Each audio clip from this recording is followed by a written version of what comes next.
बेलगाव रेणुका माता देवस्थान हे माहूरगडचं ठाणं आहे। त्या ठाण्याच्या देवीच्या दर्शनासाठी महाराष्ट्रामधून अनेक भाविक भक्त त्या ठिकाणी या नवरात्रोत्सवामध्ये दर्शन घेण्यासाठी देवीचे येतात। आणि आज या ठिकाणी आमच्या गावातील तरुण आज 17 वर्ष झालं या ठिकाणी पायी ज्योत सोहळा या ठिकाणी आमचा चालतो।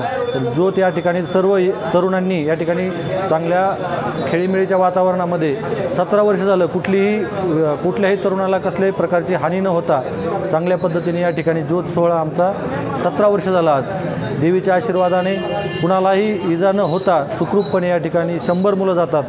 कुणाला जेवणाची पण हाल होत नाही। पंक्ती वगैरे सर्व भाविक भक्त या ठिकाणी पूर्ण नियोजन करून गावातील सर्व लोक भक्तिभावाने देवीची सेवा करतात। आणि देवीला कुठलंही आमच्या गावामध्ये एखादा व्यवसाय चालू करायचा म्हणलं, दुकान चालू करायचं म्हणलं, दिवीच्या नावाने आम्ही या ठिकाणी करतो आणि देवीला श्रद्धेने मनोभावे तिची सेवा करतो।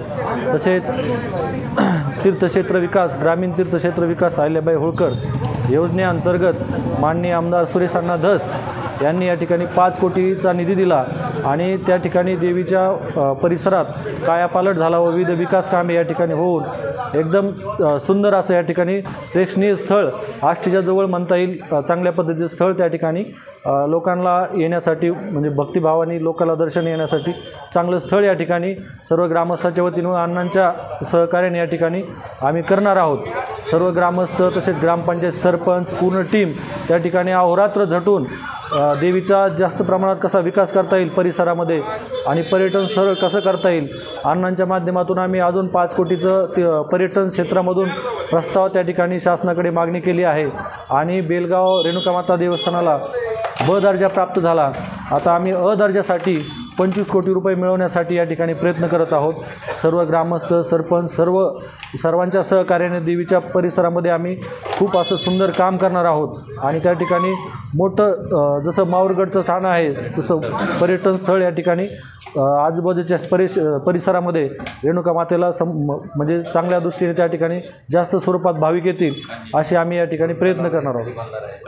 बेलगावच्या परिसरामध्ये असं एक सुंदर निसर्गरम्य वातावरण आणि डोंगराच्या वरती असं देवीचं ठाणं आहे आणि बाजूलाच एक तलाव आहे बेलगावचा मोठा आणि ती आम्हाला देवीच्या कृपेने दिलेली देणगीच आहे। आणि आज 7-8 वर्ष झालं कसलाही दुष्काळ नाही, आजूबाजूच्या गावाला पाऊस पडत नाही, पण आमचा तलाव दरवर्षी भरतो, पाणी येतं त्या ठिकाणी। सर्व शेतकरी गुणागोविंदाने आणि आनंदाने देवीच्या आशीर्वादाने या ठिकाणी नांदतात असं या देवीचं महात्म्य आहे आणि देवी सगळ्यांना पावते। काय ही परंपरा आमची 17 वर्षापासून आम्ही चालू केलेली।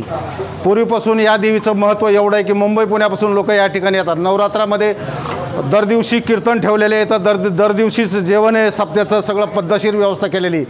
गाव एवढं झटतं आहे की याला चॅलेंज नाही। आणि हे 21 तारखेला माहूरगडून म्हणजे आज इथं पोहोचलेत। 17 तारखेपासून हे निघालेले आहेत की पायी ज्योत आलेली जवळपास 100 ते 150 मुलं याच्यामध्ये अगदी स्वतःच्या मनाने सहभागी झालेले आहेत, स्वयंस्फूर्तपणे उत्स्फूर्तपणे। त्याच्यामुळं ही परंपरा अशीच बेलगाव ग्रामपंचायत म्हणजे बेलगाव हे आष्टी तालुक्यात एक सुशिक्षित असं गाव आहे। या ठिकाणी भरपूर अशी प्रगती झालेली आहे, सुशिक्षित लोक आहेत सगळे, पण देवावर श्रद्धा फार या लोकांची हे एक विशेष आहे।